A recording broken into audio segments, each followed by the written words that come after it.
جناب نبی علیہ الصلوۃ والسلام چې کله دنیا ته تشریف راوړو دینه مخکې په دنیا کې تور تیاره وه د ظلم او د ستم زور هر خواته جاهلیتو د زنانو حقوق نو ژوندې نوړه به خېدلې ورور د ورور دشمنو هر خواته تیارې خورې وي چې کله نبی علیه الصلاۃ والسلام دنیا ته تشریف راوړو د دین مخکې په حالاتو کې سن نرمي راغله او حالات دالک وند کې برابر شو د عربو سمشران دا راټول شو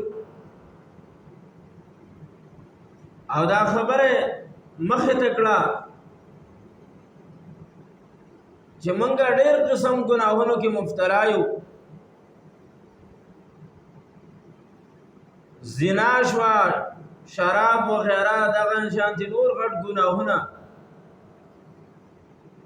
غټ بد کارونه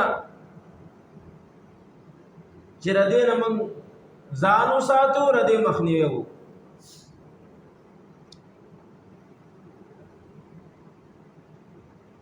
خلکو په دې باندې مشوره راغله او دا قسمه کارون نه ځان منک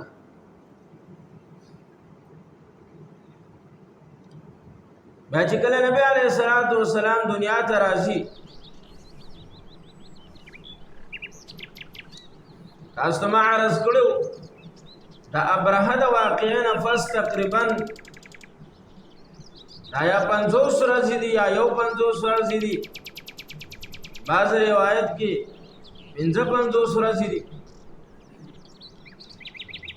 دا تیرې شوي دي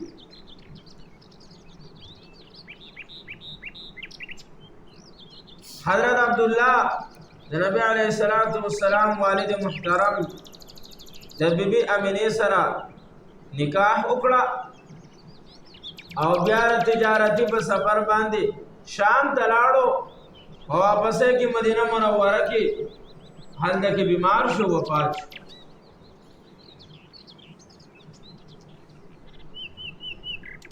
بعضې د سیرت کتابونو علماء کرام دا لیکلي دي چې 19 کال عمر کې واده وکړو پاتل نسم کال باندې وفات شو اباځي وې سره رښتم کال باندې او په رښتم کال باندې دی وفات شو بهر تقدیر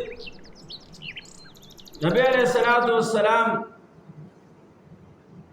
د خپل پلار د وفات نه سوخ پس دا پیدا شو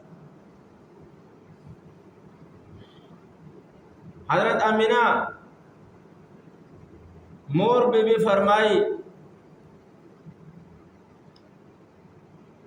چې د نبی علیہ الصلوۃ والسلام برکات او نخي او نشانه داوي چې کوم زنانه ته د حمل په وخت کې کم تکلیف راسي ما دغه تکلیف نه محسوسې ده او حالاتو کې ډېر زیاته فراخي راغله په مکه کې قاد سالی وا